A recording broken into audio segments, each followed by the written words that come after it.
Hey, everybody, welcome into a brand new edition of the Gimme the Hot Sauce podcast. Timmy Whispers is back. You got stuck on the tarmac somewhere in Texas? Is that what happened last week? It happens to me all the time, Yeah. Mark. It's down in Austin, Texas. A little TSA issue or what?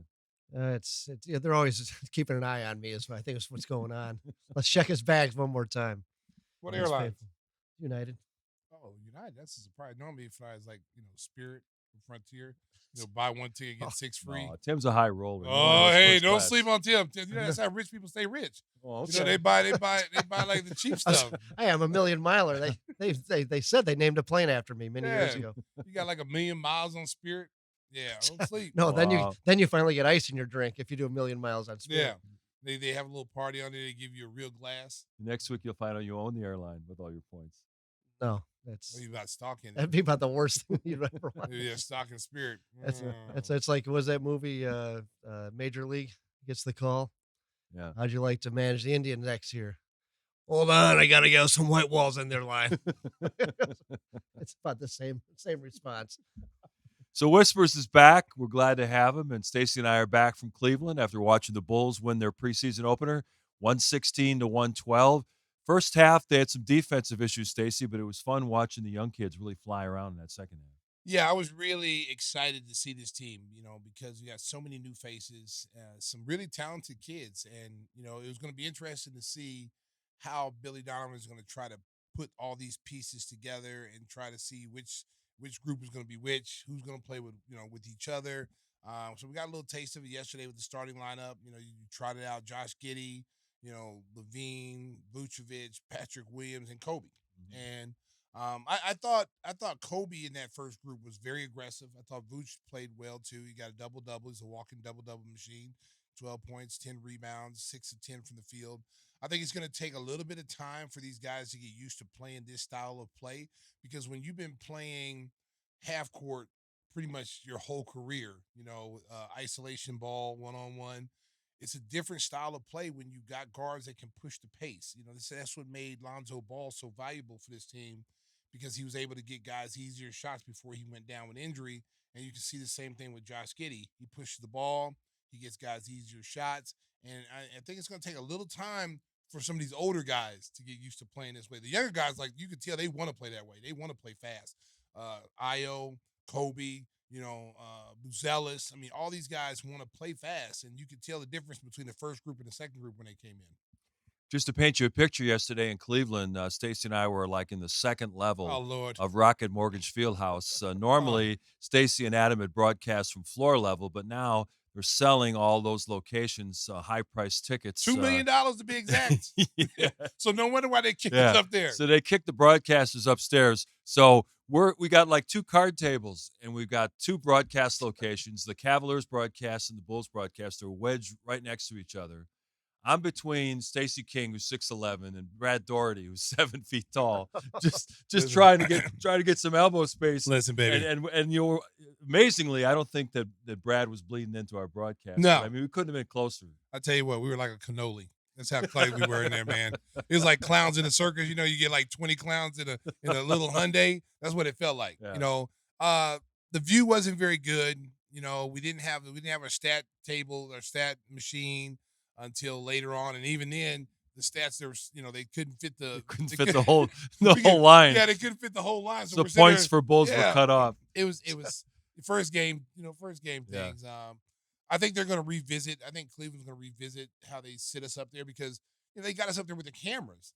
It's one thing you have your broadcasters up there and they have their own space, but you got us up there crowded with cameramen. It's just like it was a hustle and bustle. And I know it's the first game, and hopefully, they say they're going to iron it out, and it'll be better next time we come through. Yeah, for all the people that are trying to get the Chicago Sports Network, they're trying to work out a cable deal. Hopefully that's in place real soon. Get an antenna. My wife actually ran out to Best Buy yesterday afternoon. So the first place she went, which was closest to our house, didn't have any. They were sold out. So she had to drive all the way out to Schaumburg to pick up an antenna. And that's dedication. Dedication. When we moved into our place 29 years ago, the guy who wired the house, for all the speakers and everything, he said, you should just put an antenna in your attic. It's a good idea as a backup in case back then, the cable goes out. So we've always had the antenna in the attic, and that's still working great. But you need to get, that HD receiver. And It came in crystal clear. It looked like a pure cable signal. I was amazed at how Time to good cut it the was. cable. Yeah. Yeah. I Well, that's think what a lot of gonna people be- are thinking about. Well, and then like a lot of people were hitting me up on Twitter. Well, with the rabbit ears, Oh man, the they, Snoopy, yeah, the yeah, Snoopy yeah. meme. I was like, hey, I don't know what y'all want me to do. That's above my pay scale. But all I know is, I think you gotta get you some antennas, some ears, and Yeah. and hook it up. I said, hopefully a deal will be worked out where they can work it out with Comcast or Xfinity, and to get it on the game. I think it's gonna get worked out before Yeah, I the think real start of the soon. season. So we may have to endure a little bit more in preseason. There's only 3 more games in preseason anyway. In preseason, I know we got loyal Bulls fans that want to see this team, but you may have to wait. You may have to wait till the first game of the year to see them if they don't get this worked out before then. But because we were so close to the Cleveland broadcast crew, I got to hear their wrap up after we went off the air, and it's interesting the perspective. Stacey and I were talking about how good Modest Buzelis looked, and Julian Phillips, and the young guys, and we had fun with Taylor Horton Tucker barreling through Yeah. and scoring baskets. And Brad Doherty and his partner were talking about the first half when they looked so good. They were back cutting the Bulls. They were getting layups. They're getting offensive rebounds, second chance 3-point shots. So the preseason is kind of all what you want to make out of it. Yeah, I mean, I thought the first unit against their first unit, I thought Cleveland's first unit got the best of the Bulls' first unit. They were bigger. Mobley looked really aggressive. I mean, anytime he had a matchup, he went into the post. If the guard switched on him, I saw a couple times Kobe got switched at him a couple times. They went right into the post. He's long and athletic, and he's a big part of what they're moving forward. You can tell that their coaching staff now is going to take advantage of their size because before when Bickerstaff was there, it was more guard oriented. The guards would get more of the opportunities. But just seeing the first preseason game, they made an effort to get the ball into the post, whether it was Jared Allen or whether it was Mobley or whoever was posting up that had a size advantage. They automatically went inside, and I thought that was a difference in that first half. They were up, I think, plus 13 at half, and then then the second half, Billy switched lineups, got some guys out there, some younger guys, athletic guys, and they took their starters out. So, I'm sure they looked at the first half and go, okay, we're on first game of the year. We look pretty good. We took care of business, and they'll probably move their starters and play 2 quarters more or more minutes. We have to address a few things, though, Mark. I mean, we said this last night. Defensively, that seemed to be a problem yesterday. Guys being able to just break you down off the top of the dribble, and then kicking it for wide open 3-point shots. The Bulls last year were one of the worst teams guarding the 3-point line, and it started out a little bit yesterday. You saw it again yesterday. Yeah, it's a question. Billy Donovan has admitted the fact that this is not going to be an elite defensive team just because of the nature of the players that are out on the floor. You don't have that rim protection. You don't have a lot of size up front. But was discouraging, though, when they were missing 3-point shots and then tapping it out and getting second and third chances at it. That's something you can't have if you're going to have a small team out there. Well, defense is effort. It has nothing to do with how high you jump or, how quick you are. Those things help, but it's effort, and staying in front of guys. A lot of the problems the Bulls had last year was being broken down on the perimeter. And then when that guy beats you off the dribble, now it becomes like a 2-on-1 or a chase and recover. And the Bulls were really bad at that last year. Guys were getting wide open shots, and teams that the Bulls were playing, and we saw it last night, they make the extra pass. Even though a guy may have a wide open shot, if a guy on Cleveland saw another guy in the corner, they swung the ball. And that's something the Bulls don't do. It's like when the ball swung from them, if whoever's open is jacking it up. Even though they may not be a good 3-point shooter, they're taking that 3 instead of moving the ball and getting a better shot from somebody who shoots a better 3-point shot. And they got to get better at that. So the first half belonged to the Cavs, but the second half, with the reserves mostly on the floor, the Bulls dominated in that second half, and we kind of saw a big changeover from Josh Giddey. We weren't even sure if Josh Giddey was going to play. He had a serious ankle injury in the Olympics. He was just coming back, and they decided that he was ready to go to play some minutes in the preseason opener. In the first half, the starters forced him to shoot threes. They backed off, and Josh was missing his shots. In this third quarter, when they had their reserves in there, he took advantage of his 6'8" size, went downhill, and got right to the basket. Yeah, I thought in the first half, even though he missed those shots, I thought in the first half he was really trying to, get other guys involved. I thought he was looking for guys. I thought he wasn't really focusing so much on offense. But I thought in the second half he got downhill, because he can get downhill anytime he wants to. I mean, he's got to be 6'8". He's long. He's deceivingly quick. He can beat his guy off the dribble. And once he gets inside, he's crafty enough. He sees everybody. whether it's a bounce pass to Vooch diving to the basket or a lob to someone, he sees the floor well. So I thought in the second half he became more aggressive offensively. I think he has to be that way in the beginning of games too, because if you're aggressive offensively, Mark, it helps your shot a little bit because you're scoring easy, getting some easy buckets, and now you got confidence, and now that 3-point shot looks a little bit easier for him. And now we get to the star of the game, who had to be the rookie, Buzelis, the 11th overall pick in this summer's draft. And 6'10", long arms, he can handle the ball. He made an impact on both ends of the floor and really just changed the whole momentum of the game. 19 years old, I'm telling you right now, he looked like he was 25. Yeah. I mean, he has a great feel for the game, considering this kid is a teenager. Okay, I thought yesterday when you look at how he played, the moment wasn't too big for him. Now this is only preseason, and there's going to be when the regular season game starts, it's going to be totally different. But I don't expect his mindset to change. He has something. He has that it. You're like I always say, dog in him. Okay, he has dog in him, ferocious dog. He doesn't back down. He's got a little attitude, plays with a little swag, and you can tell that the moment wasn't too big for him. What I saw out of him yesterday, I was impressed with. Rookies normally have a hard time defensively coming in. I mean, I played 4 years at Oklahoma, and I came in with a 4 as a senior, graduated. And defense, it took me a little while to get used to NBA defenses and the rotations and how to rotate and read things. I noticed yesterday that he was always a step ahead of the play. Like he knew exactly where he was supposed to be on rotation. He knew when to switch. He knew when to switch. He knew when to stay at home. He knew if he was backside and someone back cut, he was there to either block the shot or to make the guy pull the ball back out. And that's something, if you're Billy Donovan, the coaching staff, that's something that you love to see because normally defense keeps rookies off the floor. And if he can play defense like that and have an understanding, and you can tell he's got a high basketball IQ. If he can do that, he's going to get some playing time. He's going to press people for minutes. The other guy who was really impressive coming off the bench was Julian Phillips, second-year forward out of Tennessee, 6'7". Looked like he improved his shooting stroke over the summer, knocked down a couple of threes, and he was very active in terms of running the floor. He had a couple of dunks, getting ahead of the pack, and I had a chance to talk to one of the assistant coaches as we were getting off the airplane yesterday, and he said, watch this Julian Phillips kid. He said he's going to be a star. And when coaches say that, you know that they're seeing something in practice. Well, I saw it last year, and I said that. I said this kid has got a huge upside, and it's a great pickup for them to get him in the second round. They had to trade something to get him, and so they had to give up some stuff to get him. And so, I mean, the kid has got bounce. You can tell that he now feels he belongs. I thought last year he came in the game, the moment wasn't too big for him either. He come in there, if he was wide open for a three, he's going to take it. He wasn't afraid to pull the trigger. Defensively, he challenged his shots.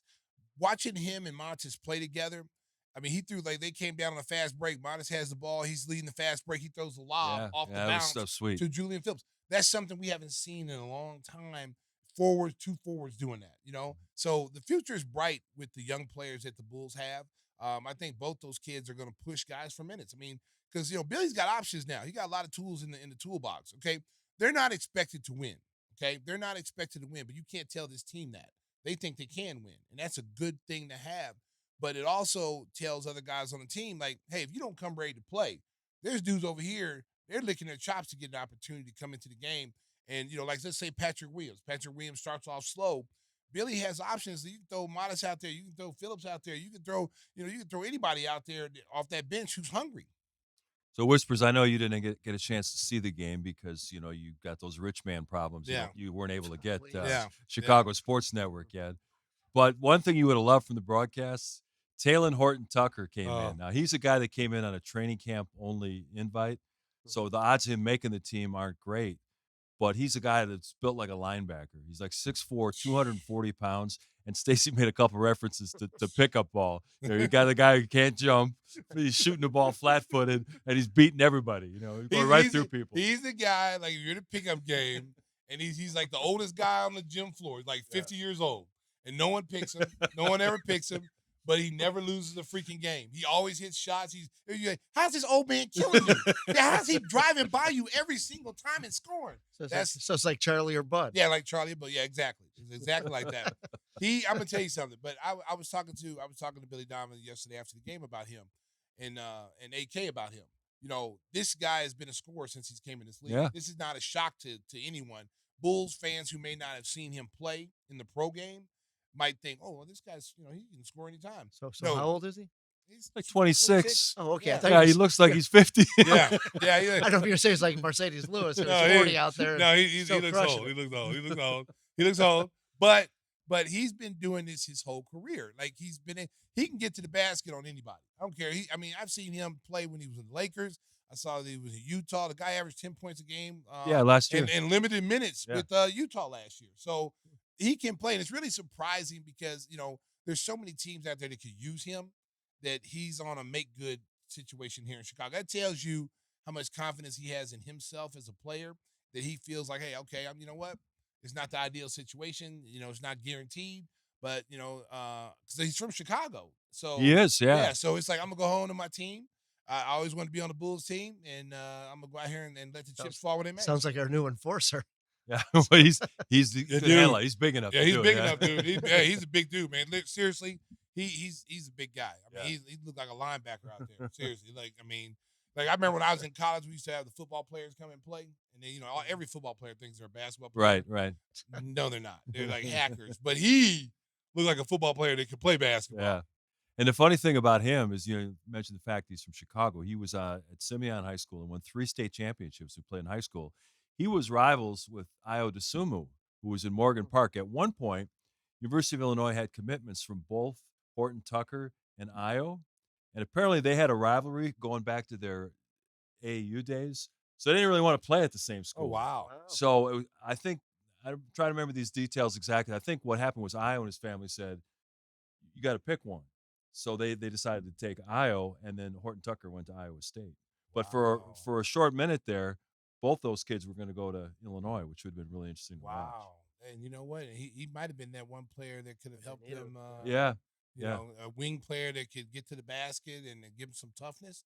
He might have been that missing piece that they could have used. And it's crazy when you look at all the backgrounds.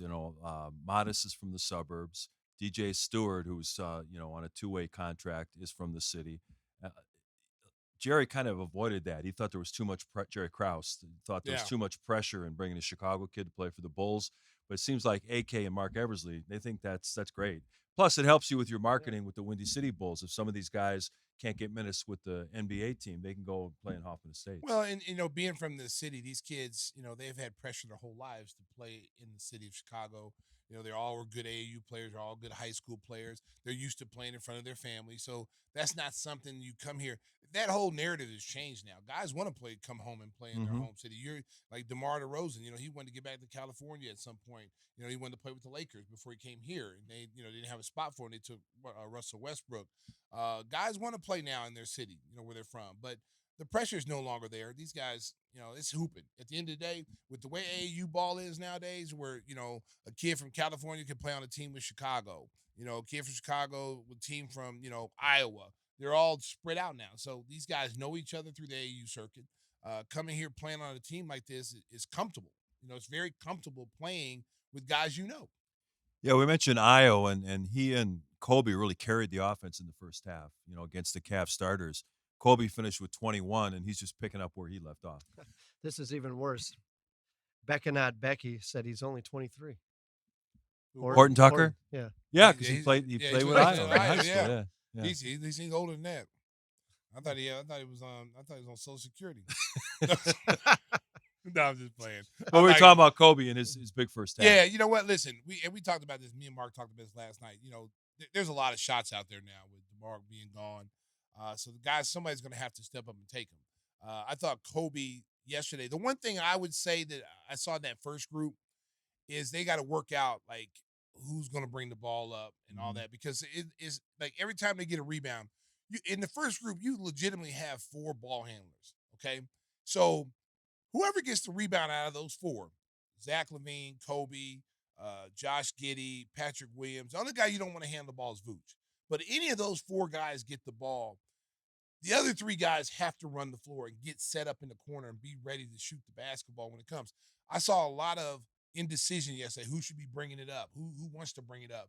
Guys would turn and the rebound, and they're all standing at half court looking to get the ball kicked to them instead of just running and flowing through. Now, what I did see with that second group, that's what they did. Guys got out and run. They pushed the ball ahead. They were able to attack early, getting some early offense, and they were able to score some easy baskets. So I think that's what that first group has to do. There is no designated. I mean, all those guys can handle the ball. 4 guys out of the 5 can handle the ball. Whoever gets that rebound, get out and push. The only person you don't want dribbling up the floor is Vooch. Vooch is probably the best passer out of the 4, and Gimme, but I don't want Vooch bringing the ball up on a fast break opportunity. So the other guys need to get out, fill the lane. Zach needs to run, and I guarantee you, if you pitch that ball ahead, and that's what makes Lonzo so good. Lonzo will get the rebound and pitch the ball 90 feet, wham, ahead. He would save dribbles. He would not dribble the ball. He would turn, see, and he pitched the ball ahead. That's what they got to get back used to doing.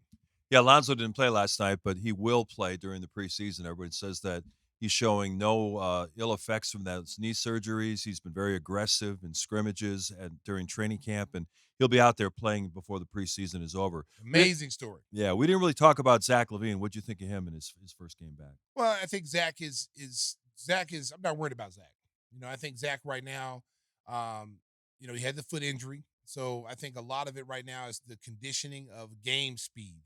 I know he's in shape, but there's a difference of being in shape and there's basketball shape. And I think since he's been out, that's something he's going to have to work. He's a gym rat. I think he's going to be fine. I'm not worried about him. I like to see him this year more into catch and shoots. We talked about that last night because I think he's one of the best catch and shoot shooters, like with Klay Thompson. I think he's on the level of Klay Thompson as far as catch and shoot. If you look at his numbers, I mean, he shoots almost over 40-something% on catch and shoot shots. So that's a pretty good percentage, especially from three-point line. So I'd like to see him catch and shoot a little bit more. I'm not worried about him. I think as the season goes along, as this preseason goes along, they're going to get more minutes, and I think you're going to see that he's ready to go. The other guy I think Bulls fans are going to like is the new center, Jalen Smith. He came off the bench for Vooch and really provided some energy. Didn't hit his three-point shots like he normally does. He was a 42% shooter from three-point range last year, but he ran the floor. He can switch on defense, and he can get some easy baskets just by hustling up and down the floor. He's an element they didn't have. He's not a big guy, physically big, but he's long. He's athletic. There's a couple of times he rim protected. Guys coming right down the middle, he made them change their shot. They were able to get the rebound. They didn't score. He can catch lobs. He can dive to the basket, or he can shoot. I think he was 0 for 4 from the three-point line. I'm not worried about him shooting threes. He's been a consistent three-point shooter his career, in his young career, so I'm not worried about that.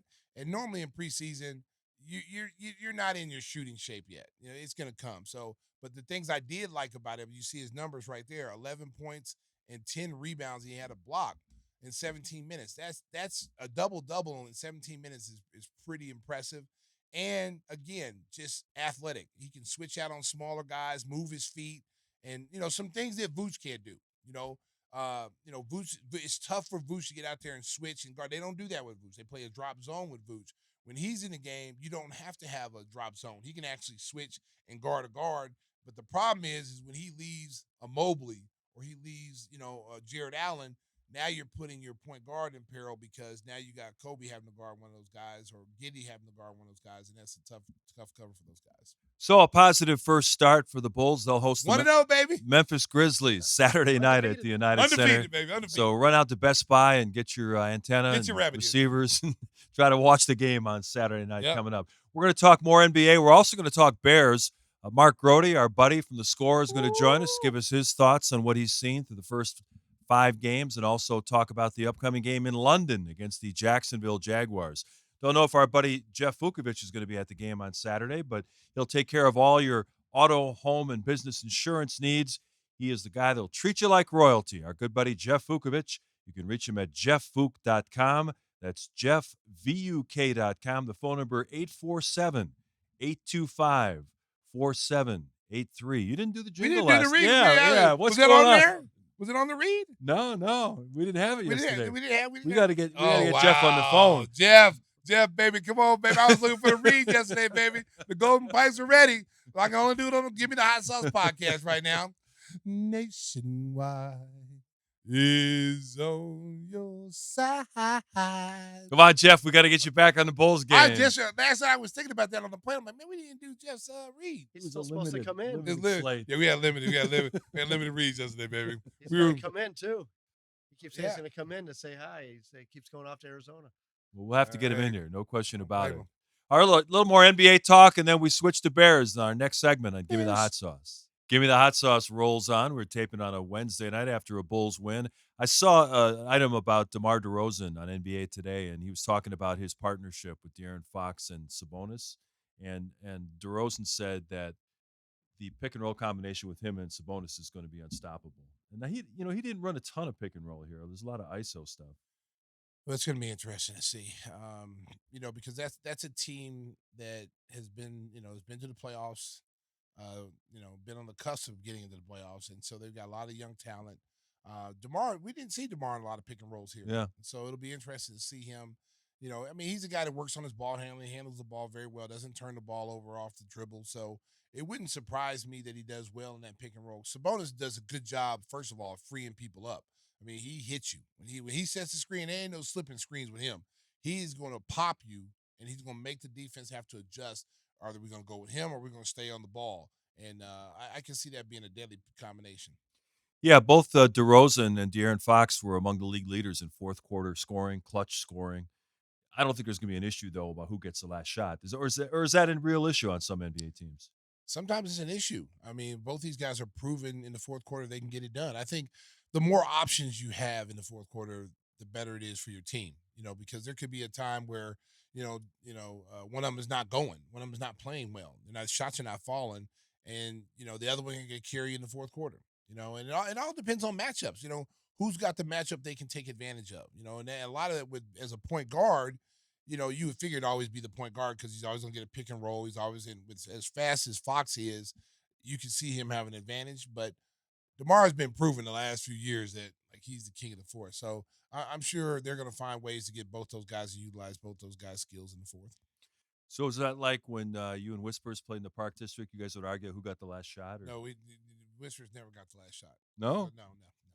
Always, No. that was the last No, shot. no, he wasn't. No, he wasn't. Sit in the corner. Sit in the Hey, corner. I'm going listen. to get it to you. Listen, just get out the way, move over there, and I'll get you the ball Nope. if I need to.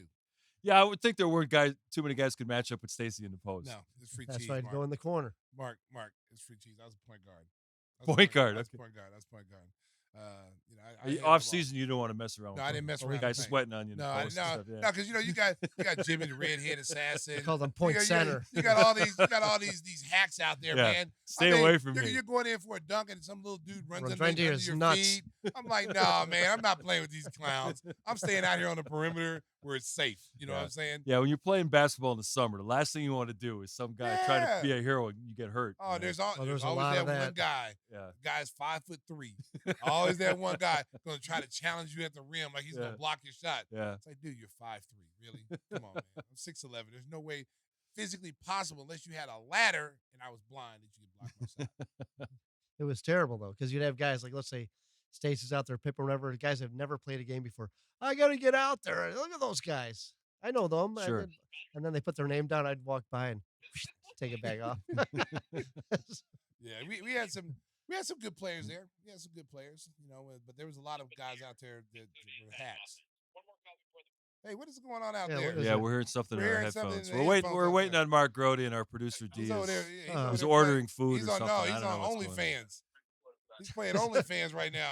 It's the guy's OnlyFans. What the hell's going on in there? We got gremlins in our headset, D. He's a pervert, he is. I don't know what's going on. There's a pervert he is. Yeah, we're hearing another show. All right, we're going to continue on. We're going to press forward. We're gonna just soldier through. We'll do the best we can. One of the other storylines is Karl Anthony Towns coming to the Knicks, and they were talking about the fact that it looks like he's going to be a really good fit because of the mix of players they have there. Listen, you can have too many star players on your team. Too many guys that want to be the man on that team. And I think, when you lose a guy like DiVincenzo, who's a glue guy, he's a guy that you plug in. He's not trying to be the star. You need those guys. You need more of those guys than you actually need superstar guys. It's nice to have 2, 3 maybe, but you got to have guys that know their role that says, hey, listen, Josh Hart, he knows his role. You got to have guys like that. And now you've added Bridges, who's now used to being a star player. You've got Karl Anthony Towns, who is used to being a star player. You got Jalen Brunson, who's a star player. I mean, But guys like Anunoby and Josh Hart, they'll play their role. Well, those guys believe. Hey, listen, those guys believe they're stars too. Yeah, and especially now they paying guys. They paid those guys. You know, you're paying these guys a certain amount. Now, I believe their team is much better than what it was with Julius Randle. But with that said, you know, they're still a team that's got some holes. I guess we figured out what the gremlins were. It was Mark Grote's cat. It was getting in Ah, front of the microphone. Mr. Snickers. Mark Grote, are you out there?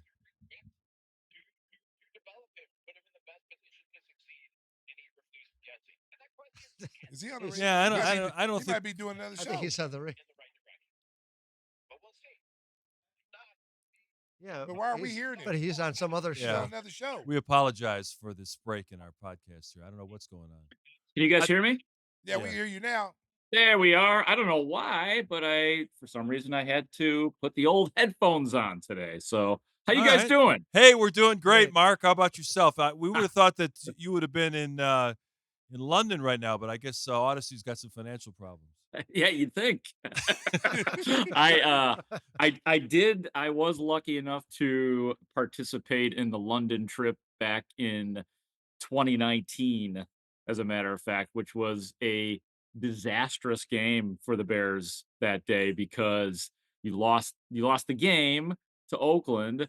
You lost Akeem Hicks that day. You had John Gruden mocking the Bears with their club dub. I don't know if you guys remember that. Oh yeah, yeah. So yeah, it was not, and the Bears also that game, they left on like a Thursday, I think, while the Raiders were there all week. So the Bears took a bunch of criticism for that as well. So just a bunch of I enjoyed the hell out of the trip, trust me, to London, but it was a bad day for the Bears, and it kind of led to the downslide of the Matt Nagy, Ryan Pace era, and now we have a new Ryan and a new Matt to discuss. And they left on Monday night, so they've got plenty of time to acclimate themselves to the time change, get used to the driving on the other side of the street and everything else that you got to worry about in London. Yeah, they had a nice walkthrough practice today. They took it nice and easy, still getting themselves acclimated. And, the players that I spoke to before they left, they were all like, yeah, this is probably the better way to do it, to get yourself feeling a little bit, give yourself a chance to maybe do some of the London tourism stuff as well. So I think everybody was on board with this. And that's one thing that if the Bears do lose this game, we can't complain about their preparation in London, unless they have a bad week of practice, which is possible. Well, I tell you what. I mean, listen, the offensive line. Everybody's been critical, pretty much all year. But the last few weeks, they have looked extremely better. Like they have the running game is starting to click now. Caleb Williams has more time to throw the football and go through his progressions. What has been the difference between the first couple of weeks to where we are now, Mark, with the offensive line? I'll tell you what, Stacey, I think that the Indianapolis the loss a couple of weeks ago, I think that game straightened out a lot for the Bears because if you recall in that game, Matt Eberflus had a bad day with clock management and with some timeout situations. Shane Waldron had a bad day that day because he made Caleb Williams throw the ball 53 times, and Caleb had a 300-yard game, but it certainly didn't feel like it that day. The offensive line had a rough day that day as well. And since then, they have started to figure some things out. One of the big things that they did without telling us, they just kind of did it, and we can all figure out what was going on. They benched Nate Davis. They said that is enough. We would rather have Matt Pryor playing, who came into the season as a backup.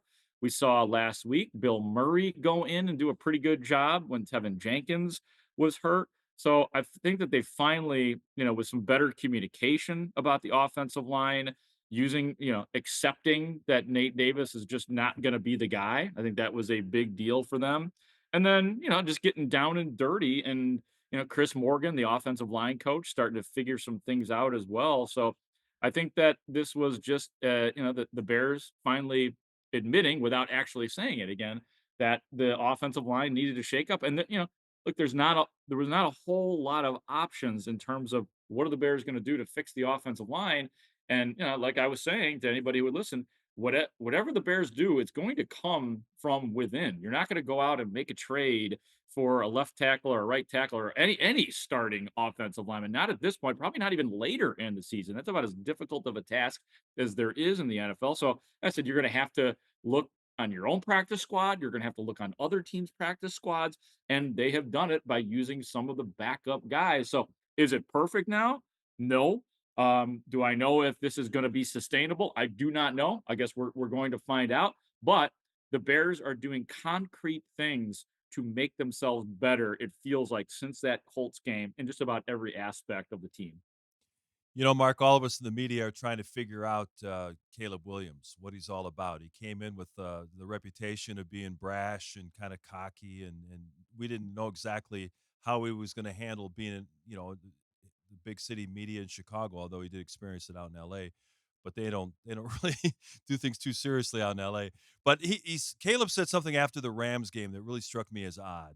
He said that I'm starting to feel comfortable now because I hadn't played a football game since last November. I'm like, what? I mean, you went through training camp, you went through preseason, you went through all the offseason workout programs, and it was almost like he was using that as a crutch that I'm still working off the rust.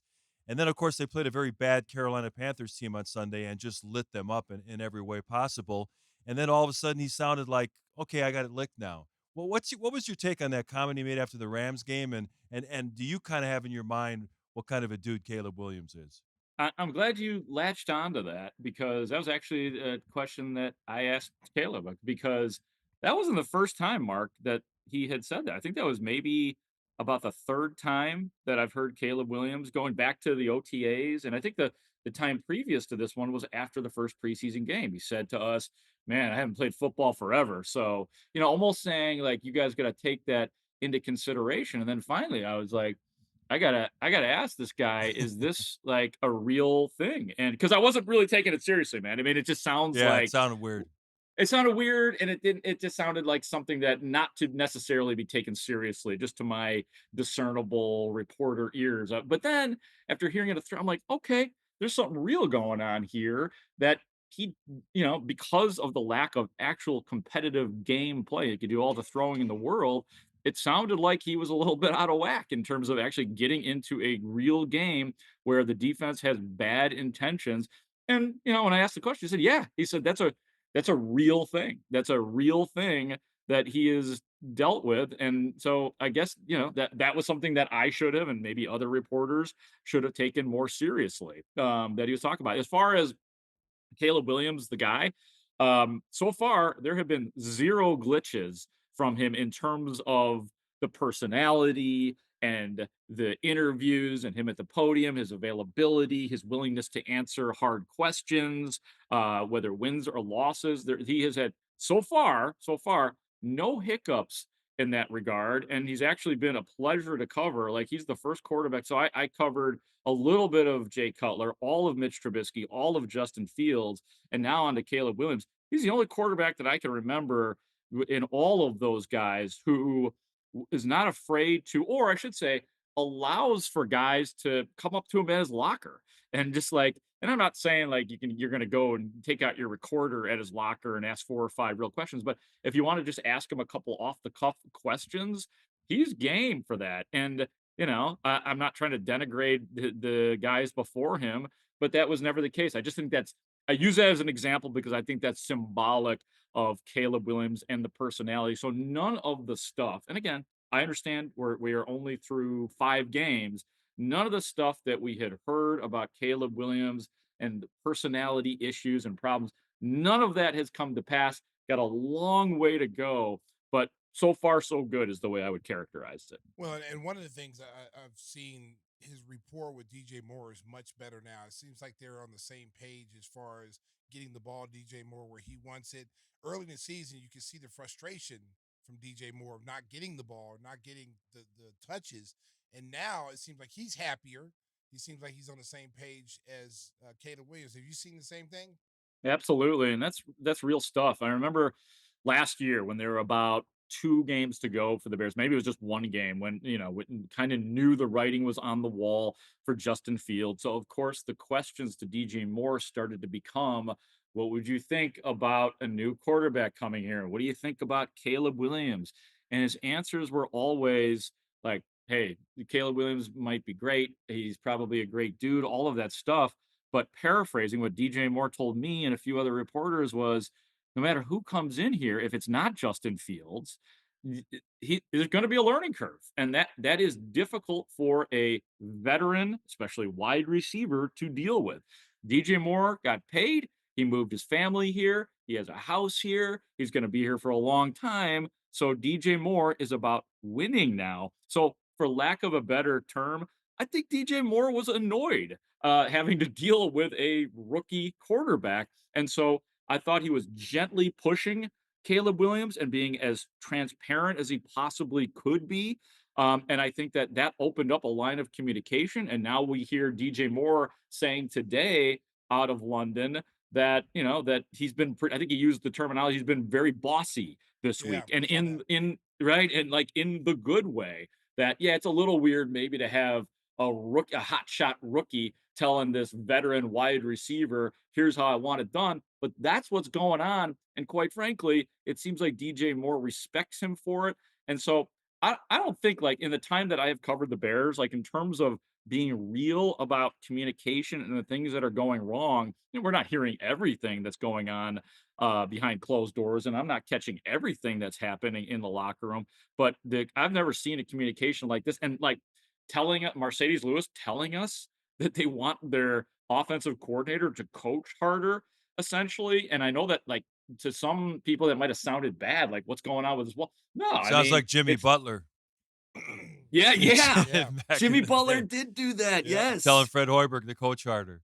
That's a great comparison. That's Yep. a great comparison. Like, great. I'm sure I didn't know Fred Hoiberg seemed like a great guy. Same with Shane Waldron. But guess what? Maybe it's time for you to not be such a great guy and just tell us how it is because we're here to win. We're here to win. And I think Mercedes Lewis said it. We got dudes on this team, not just guys. There are Yeah. dudes on this team that are here to win, which should get your attention too, because and I know this is a long-winded answer and I'm going in all sorts of directions, but how nice is it that the guys that have been paid by the Bears, like DJ Moore, like Cole Kmet, like Montez Sweat, they seem to care more than just about anybody on this team. And we all know what happens sometimes when guys get paid, they can go laissez faire and not really care. You have the opposite with these guys. These are the guy. DJ Moore is the guy that is speaking up and showing you with his body language that it ain't good enough. And yeah, the money is great, but right now he's about winning, as are those other veterans that I mentioned.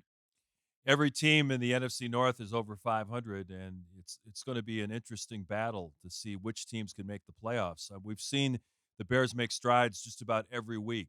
Do they look like a playoff contender to you, or is this division going to wear them out before it's over? They don't look like a playoff contender yet to me, and that doesn't mean that. I mean, they are in the race. I mean, they are 3-2. They've got a real chance to get to 4-2 if they could beat this Jacksonville team on Sunday. Although the Jaguars played very well as well last week, they have had some revelations offensively themselves. But yeah, I think one of the things that I'll admit, like when the schedule came out, I was like, well, this sucks. No NFC North opponents until that late in the season. Yeah. I'm like, that seems kind of lame. But the ramp up to it and getting better every week, which, like incremental progress and all that, and big progress last week. All those teams like Detroit, Green Bay, and Minnesota, they are better than the Bears right now. I don't like the Bears' chances if they were playing any of those teams next week. But guess what? In a month, the way Yeah. this team is improving, and we know that, like, I got nothing bad to say about the defense. If this offense keeps developing at the rate it has, then it will have been perfect timing for the NFC North. So get back to me on that one, maybe in a couple weeks. So I'm just being real. Right now, I Yeah. don't think the Bears are prepared for those teams. One of the things that I think also has helped Caleb Williams is having, Keenan back. A security blanket, a guy that's going to play underneath. They can give you, you can dump it off to him when the deep ball's not there. It's kind of a security blanket, and so I think having him back and him healthy as he's going to be, I think that's also helped Caleb Williams' game. I'll tell you what, Stacey. I mean, I thought that after, when we found out about the foot injury in earnest, when he finally did talk to us, I was like, okay, we're going to be dealing with this all year long. We're going to see Keenan Allen on the injury report every week. Was not on the injury report last week, was not on the injury report today. So I am feeling really good about that. He's the next guy, though. He's the next guy. Like, it seemed like the Bears made strides with DJ Moore last week. He's the next guy I want to see Caleb Williams really get on the same page with, because it's been hit or miss, even going back to the preseason with him. I remember, was it the first game, I think, of the year where Keenan Allen was, it was against Tennessee, wide open down the field. Caleb Williams made a bad pass, missed him, overthrow. The first pass of the game this past week against Carolina was a bad pass. Now, the wind might have, as Caleb told all of us, and Mark, you were in that press room after the game, which I don't think any of us really knew was going on, that the wind was that bad. So the wind may have played with a little bit. But my point is, they're not quite there yet. And, Keenan showed up late, was injured a lot of the time in preseason. So it's understandable. But that is, like, to your point, he's a third down guy. He's the best route runner on the team. He is, as quarterback friendly as it gets in all of the NFL when Keenan Allen is right. So, that's just another thing in the direction of getting this team right by the time their really important divisional games get going. So I'm looking forward to seeing that progress as well. Whispers, you got something for Mark? Whispers. Yeah, of course. I mean, now that we got Richard Pryor and Bill Murray, do you think if we get a Chris Rock and an Adam Sandler, that could really improve the front line? There you go, Whispers. Don't never let us down. That's what I'm talking about. I mean, I think we got to keep this thing going. Hey, man, I will look. I have been looking for, other than offensive line questions for Bill Murray, and other than asking him how many times he has dealt with people coming up to him and asking about Bill Murray, now I have a slightly different angle to go with Bill Murray. So thank you, Whispers. And I will give you, when I do ask that question, when I get back in the locker room next week, if they let me back in the locker room, Whispers, I am going to ask that. And if I do, I will bring it to this podcast. All right. I'm ready. Whispers coming through again. You just never know what you're going to get. Well, that's He's the serious key. analysis right there. Yeah. Let's face it. He's the key to this whole podcast. You guys know it. I know it. We all know it. Yeah. Don't fill his head full of that. We're already having a difficult time with his ego as it is. I can see that. I can see the way he's glowing. You are glowing right now, Whispers. Well, that's just a sunburn. And I'm not pregnant, but that could be a tricky question these days. But going back to one thing, you're looking at Nate Davis, $30 million man, and you got the practice squad guy who's coming up and taking his spot. Don't you think if one of these guys also goes down, you should go full Bill Belichick and say, I don't care if it's a practice squad guy. If you want to put some effort into this, we're bringing guys up. Oh, I mean, they have avoided putting him in at all costs. I mean, they only went to Nate Davis as an emergency in the game last week, like when they absolutely had to. And that was the same case. I mean, he was benched 2 weeks ago. They don't want any part of Nate Davis having to be consequential on this team anymore. And it is a shame. It's a miss. It's a big miss by Ryan Poles. Ryan Poles is obviously he would have to admit this at this point. There's things that have gone on with Nate Davis that the team was not able to anticipate. And, unfortunately, Nate Davis has just been a big old bust for the Bears. Is it Mark because he's just a bad player, or is it because he's lazy? He's not a bad player. And I don't know. I hesitate to use the word lazy. Yeah, because you got to walk back in the locker room and see him. Yeah, that's true. Yeah, exactly. We don't have to. I know. You know what word here's a good reporter word to resort to. How about quirky? Does quirky do you? Because I think I could get away with looking him in the eyes if I said that he was quirky. Not for a guy who weighs 300 pounds. No, you don't go quirky on him. Or is it the Marvin Hagler problem? It's hard to get up and train at 5:30 when you're waking up in silk sheets. Yeah, it might be some of that. Yeah, he got big money. How about this? I don't know what I'll say it. I think Nate Davis seems disinterested. He just seems disinterested. Like from the second he was here, like his first year in training camp, we just saw him sitting off to the sideline. Same deal this year a lot of the times, and he doesn't have any angst. He doesn't have any I want to get out there, and even when we talk to him, the few times that we have, there's no he doesn't seem disturbed by even when they were rotating him. Remember the first week they were like, Nate Davis started, but then they were rotating with him. So and he didn't seem to get mad. So I can't get into the guy's head, but I will say that he just doesn't seem like a guy who has that much ambition to play football at this point. If you say that's lazy, maybe that's lazy, but I think it's a lack of We ambition. won't attribute that to you, Mark. You got to get back in that Please. locker room. I'll give you one Yeah, more I'm basketball analogy. It was kind of like when Ben Wallace came to the Bulls.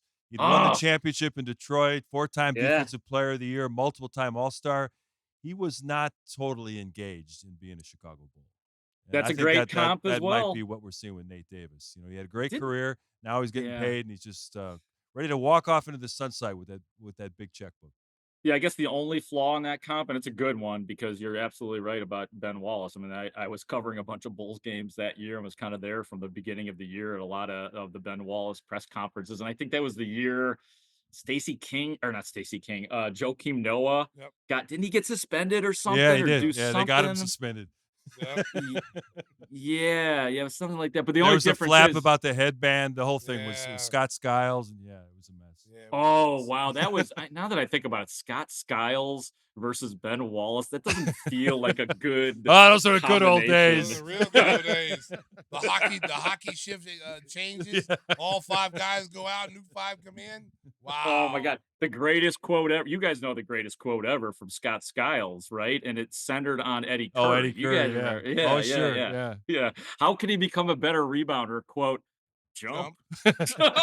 Jump, man. Jump. Yeah, Scott Skiles did not suffer fools easily. He was No, he a did hard-nosed not. coach. He was an intimidating dude, man. For sure, for sure. I actually, do you realize Scott Skiles' opening press conference, because we had heard so much about his Orlando days and the fight with Shaquille O'Neal, and that he's kind of this mean, gritty guy. I literally asked him, and the audio's out there somewhere.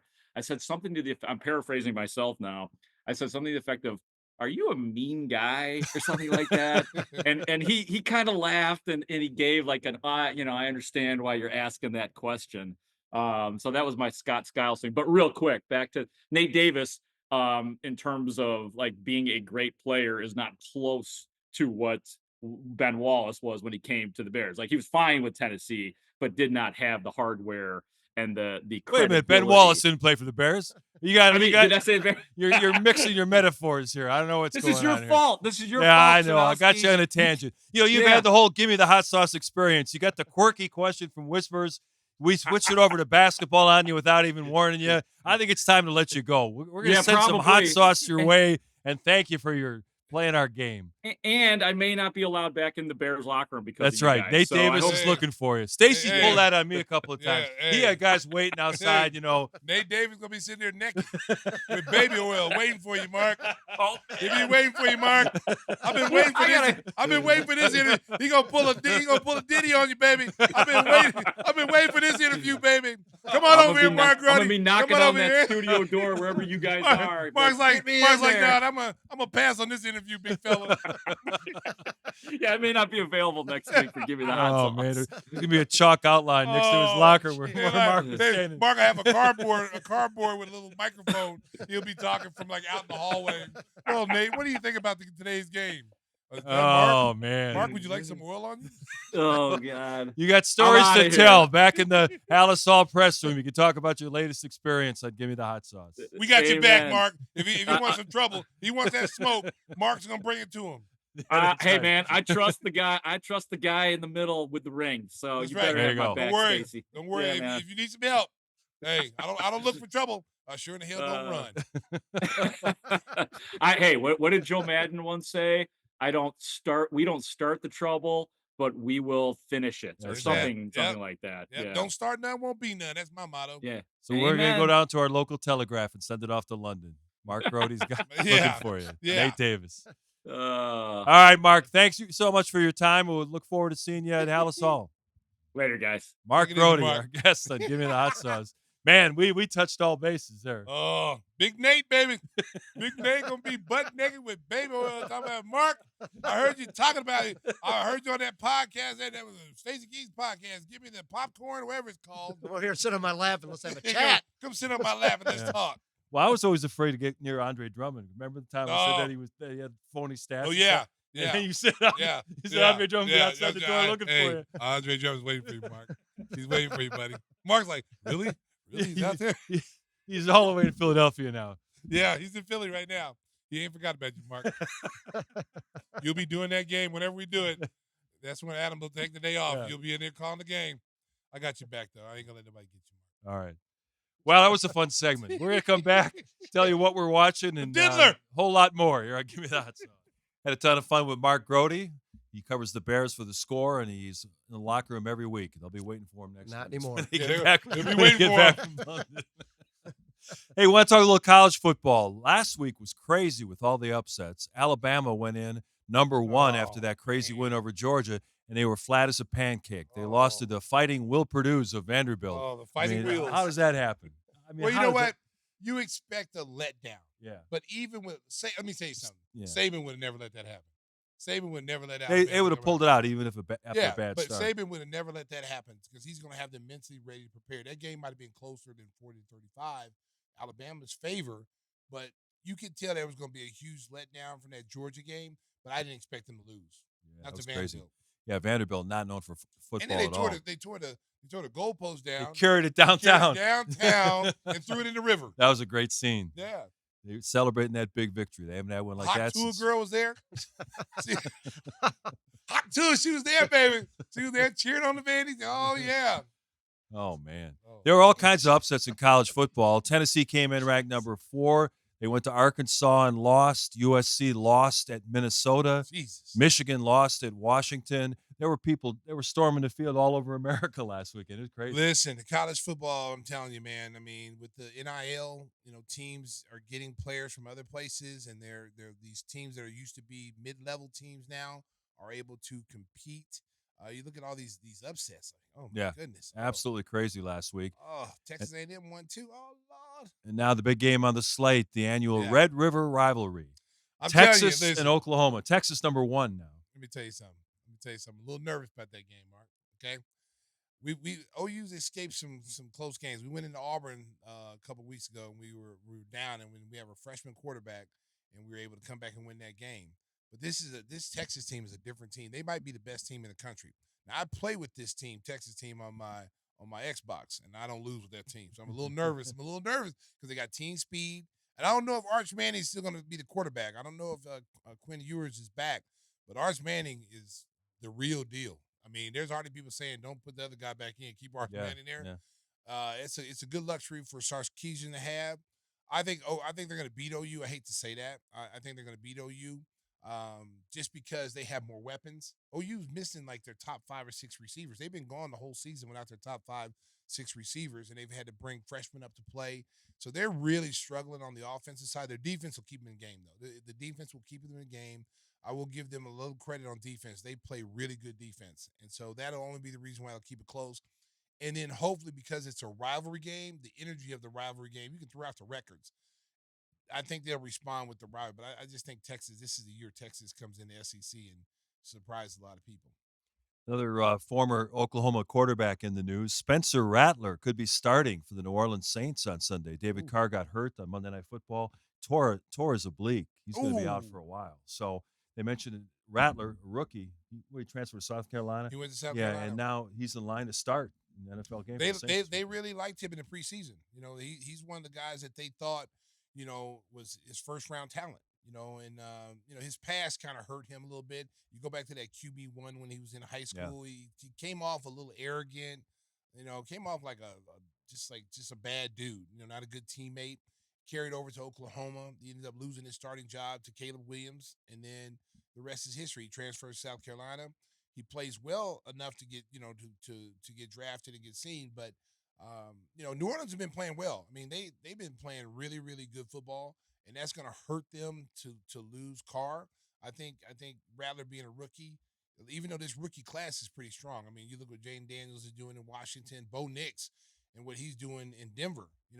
He was yelling at his coach, Peyton, the other day. You don't even see veteran quarterbacks yelling at Peyton. I mean, you didn't see Russell Wilson yell at him. That little rookie quarterback basically told him, hey, that was the wrong play to call. Call this play. And they were arguing on the sideline, heated argument, and they end up winning the game, beating a team they haven't beaten in a while. And I'm telling you, this rookie class is pretty impressive. So I can see Spencer Rattler coming out there doing good. He's got a big time arm. Yeah, and Drake May is going to start for the New England Patriots. They're making a change there, going with the rookie. Want to wrap things up by getting a couple of comments from our viewers and listeners and tell you what we're watching. Let's start with the comments.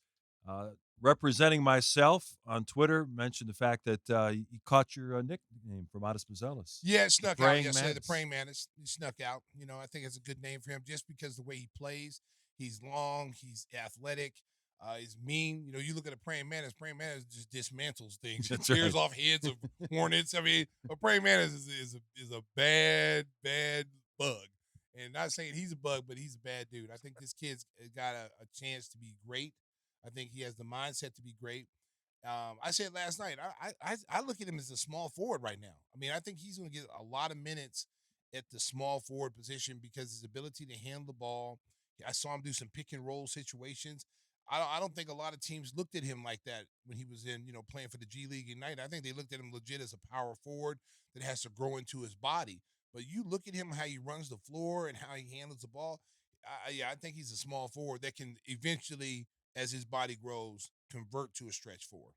So is it going to be the Praying Mantis or the Praying Mantis? I don't know. I have to think about it. Got to workshop that. Yeah, I got I like the man. It's Praying Mantis. I don't know. I don't like that. It doesn't have the same ring to it. Yeah. I have to think about that. I like the Mantis though. I like Mantis. Still in the workshop. Yeah. Question from Chai Stees says, Patrick's got some work to do. It's now or never. I like Pat, but the clock is ticking. He signed a big contract. It is prove-it time for Patrick Williams. This is year 5 for him. Well, there's no reason for him not to have success. He's got the contract now, so he doesn't have to worry about that. The biggest thing with Patrick is just to stay healthy. He's had these freak injuries. I'm still a Pat fan. I think I feel like he's got a chance to be very good. I think the reason with Pat though, he's got to turn the motor up. He's got to come out every single night and play at a high level. You can't pick and choose when you're going to play. I'm not going to play tonight. I'm going to play tomorrow. I'm going to let Zach and them do what they do. He has to be aggressive like Kobe is. See, Kobe used to be like, let everybody play and I'll take a shot when it comes by. Kobe now is like one of the men. Like if I see a shot, I'm taking it. I'm not deferring. I'm being aggressive. You saw Io do that yesterday. Io coming off the bench. Io came down in transition on like a 3-on-2 break and pulled up from 3. You would never see Io do that. But these guys in their mindset now, after being in the league 4 or 5 years, their mindset now is I'm going to be aggressive when I'm out here. And so I think Patrick has to have that same thing. He's got guys pushing him. You saw that last night. You got Buzelis out there pushing him. You got Julian Phillips out there pushing him. And they all play the same positions. And so he's got to come out there. And I think it's good for him having those guys behind him to make him have to play at a higher level. Yeah, speaking of the young guys, a question from Just B. He thought Dalen and Julian came out with great energy, competed well defensively. How do you think they did, and do you think they will have significant roles this year? Yeah, I thought Dalen came in and played, with a lot of energy. Julian, I'm not worried about Julian. Julian's second-year player. He's going to get minutes somewhere. He's too good to not have on the floor. He's got a high motor. Dalen is a guy that I have high hopes for because I really like the way he plays.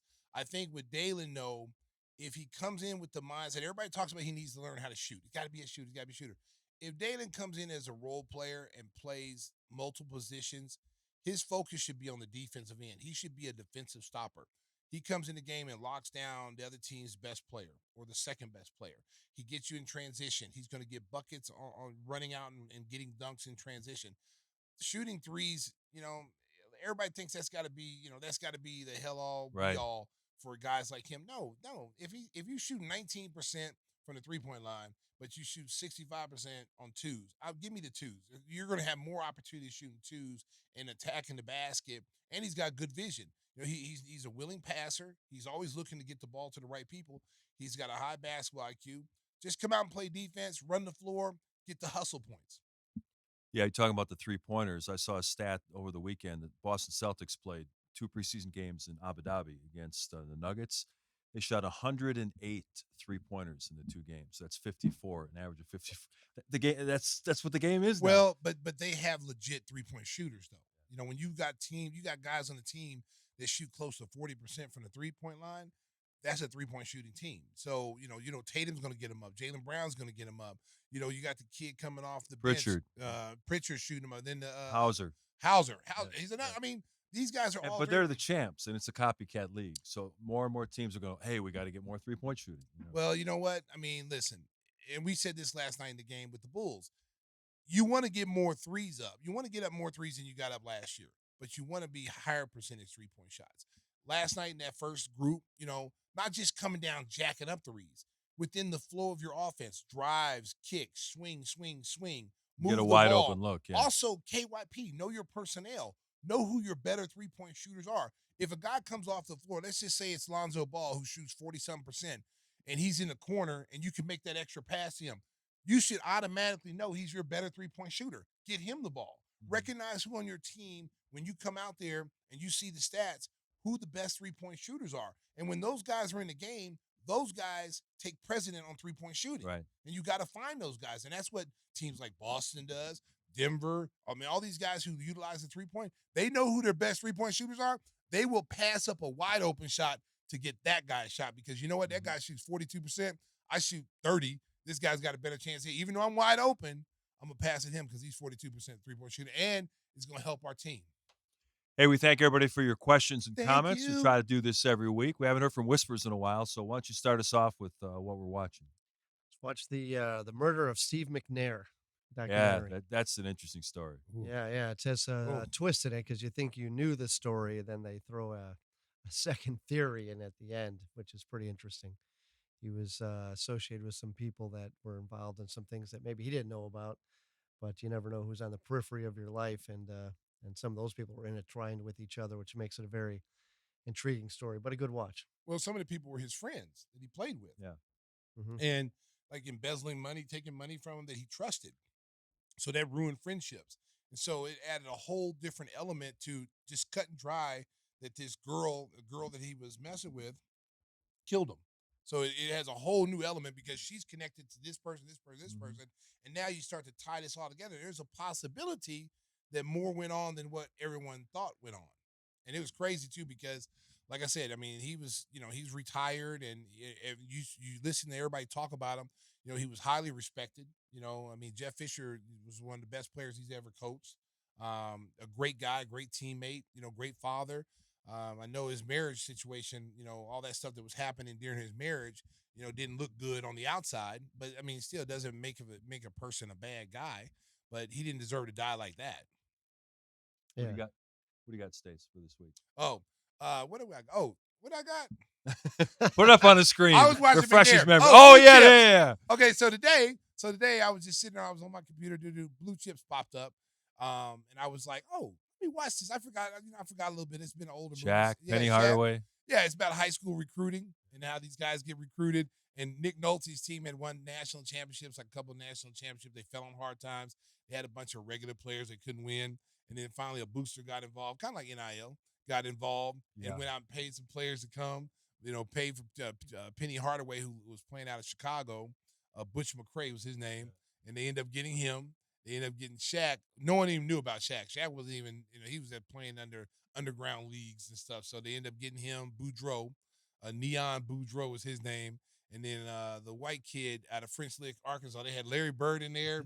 They had Bob Cousy was the athletic director. Yeah. They had a bunch of. That was a fun watch. Marcus Johnson was an assistant coach. Yeah. They had a bunch of guys. Oh, they had the late great Pete Newell was an assistant coach.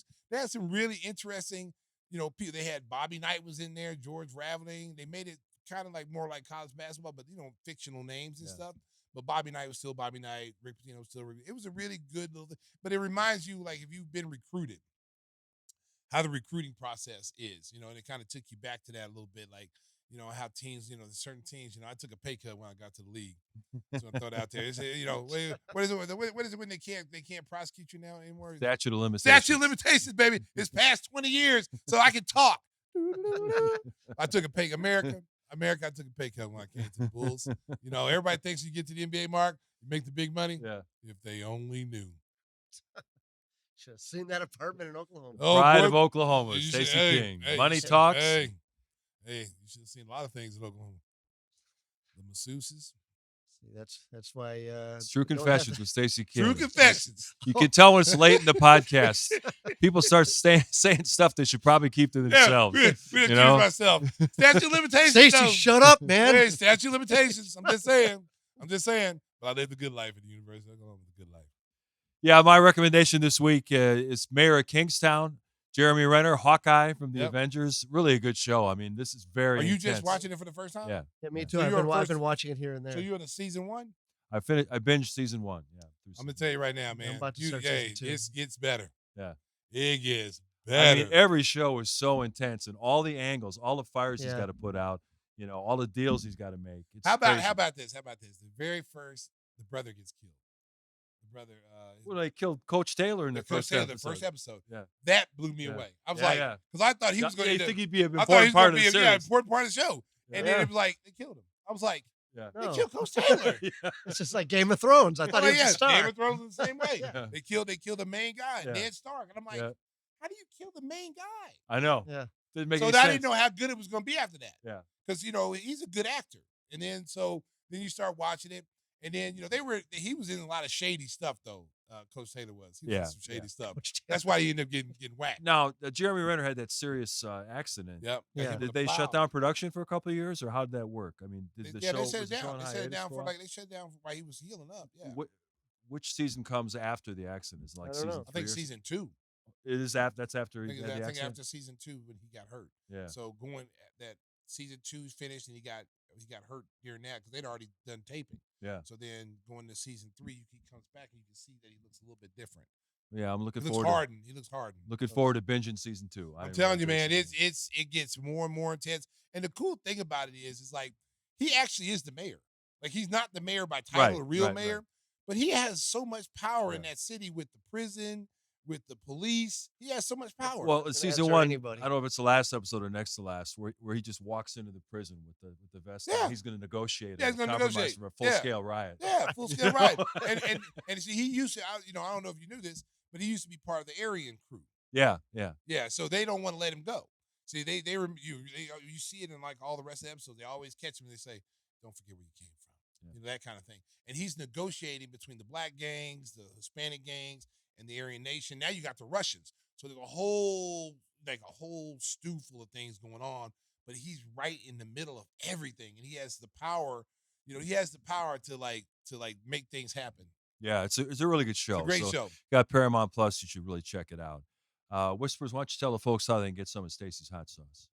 Well, Mark, what's coming up is Halloween. Okay. What makes a kid? I didn't know where he was going. I don't know where he's going. Well, I mean, what makes a kid happier than getting a bottle of hot sauce in their bag, right? So I'm just putting it out there. There he is. Go back. Go see him. Go back to that picture. Oh no! That's Tim going his first kindergarten. Look at his little I always teddy told bear. you I was an ugly baby. Look at that. He looks like Steve no. Buscemi and Tim. They look like they've been crossed into No, each it's other. like Steve Buscemi and Mr. Bill had a baby. Little whispers. If you're only listening to the podcast, if you could see the picture, you'd be we need to put it up on crying, our website. laughing. We're gonna put it up on our YouTube channel so people can see it. So you guys who didn't get the pleasure of seeing Tim as a kindergartner, with his little evil teddy bear on his shirt, I still have that sweater. It was an evil teddy. That's what I call it. He's evil teddy. Go ahead and tell us how we get hot sauce, you old dog. I didn't finish, but it's a great Halloween giveaway. Give it to kids. Well, if you contact us at info@gimmethehot And parents will be calling we'll give you a the local package deal. police department. Yeah. Hey, it was Oh, worth it. him. Yeah, not me. It's I ain't worth gonna it. be doing nothing. Don't put me around no children. It's Hell worth no. a shot, right? No. That'll be that guy. Or if you need fake blood on your costume, you pour some hot sauce on yourself. It kind of does that, but don't do it while it's still wet. It'll burn Again, your skin. late in the podcast, you say things you I'm probably sorry. shouldn't say. Yeah, Say yeah, anything. it's Say terrible. anything. Yeah. Anyhow, just go to Just like gimmethehotSauce.com. whispers. And there's You some know, we deals should out get there. a package for Mark Grody to give to Nate Davis. Don't you think? That'd be Hey. a nice touch? You know what? Hey. That might be something that saves Yeah. him. I like that. Yeah. He might need when he goes in there and he's butt naked, and he says, "Hey, I got you. No, I got you." No, he says, here's a box of hot sauce. Hey. They'd like to talk to you about why you suck. No. He's just going there with the hot sauce. Say instead of using baby oil, Nate, try this. Oh no! Oh, we got off the Oh, rails, no. Mark. Get us back on track, Mark. What's Well, we what's want- in this Hey, stuff? don't worry about what's in. Let me tell you something, America. They're not sponsors. I can't give them no airtime. Yeah, that's got something in that sipper. No, we're not talking. No, hey, they sponsor us. We can talk about them. Mm-hmm. Yeah. Wow. Do you want to say anything to our friend Mike Amroth? It's a sad day, America. It's a sad day. The partnership with Windy City is over. Hope you can rebound. We got sad music out there? Oh, guys? man. Mm-hmm. Sad How trombones. do I say goodbye to We love you, Mike. We had, Mike. The good times that made us laugh. It's just sad now. No, seriously. Mike's still my boy. Yeah. Mike's still my boy. We love Mike. I saw him yesterday at the Our airport. partnership with Windy City has come to an end, but I'm still friends with Mike, and Mike will still do some stuff for me. He'll still do some, he'll come and go to some of my events, and, he'll hang out with me. That's my boy. So It's like an old teammate. You still keep in touch. yeah, you know what? It's family, man. When you been with somebody for so long and you've experienced some things with him, that's like he's family. He's not just my driver. He's a friend. So We might walk out the door. He'll be doing push-ups in the parking lot. Well, he'll be bored now without me. I'm gonna tell you right now, he's bored without me. Mike, listen, Mike can write a book of some of the things he's seen. What's going on in that truck? Woo! The Confessions of a Limo Driver. Mike, don't write a book, baby. I'll deny everything. Yeah, that's not in the statute of limitations. Oh, baby. That's still, And I didn't have him sign. I didn't have him sign that little paper, that little waiver. Oh, An could be NDA. a tell-all book coming. No NDA. Check it out. He's seen a lot. He's seen a lot, but that's my boy, though. Well, we've done too much damage tonight. Time to say goodbye. I want to thank Dee and Cisco for their hard work. We got a new show coming at you next week. Stacey's got 3 preseason games. Yeah, we got home. We finally get a home game on Saturday. And you got 3 games next week, Milwaukee, and then 2 more home games. But we don't have to travel. You have to drive yourself to Milwaukee now. I know that freaking sucks. I'm not. I might have to really go call and pay for somebody to come. If you're a limousine service, hey, if there's any limousine services out there that watch the good show, rates going to Milwaukee. hey, we do trades here. Bulls tickets for limo rides. Good deal. I think Stacey just broke a law. Let's get out of here. Oh! Time to say goodbye, Stacey. Now it's time to say goodnight to all our company. MIC. See you real soon. KY. Why? Because we love. Hey, what's up? This is Stacey King. And I'm Timmy Whispers. Of Gimme the Hot Sauce podcast. Each week, make sure you join us. Timmy Whispers, what do they need to hit? They need to hit like and subscribe so they get all the notifications and news from our podcast. That boy is sweet. Just make sure when the video's over, click to the left, and you'll hear our previous videos for the previous week and have some fun, because we'd love to have fun on Gimme the Hot Sauce podcast. Woohoo! Oh, my goodness! It's only preseason, but I'm hyped, Neil.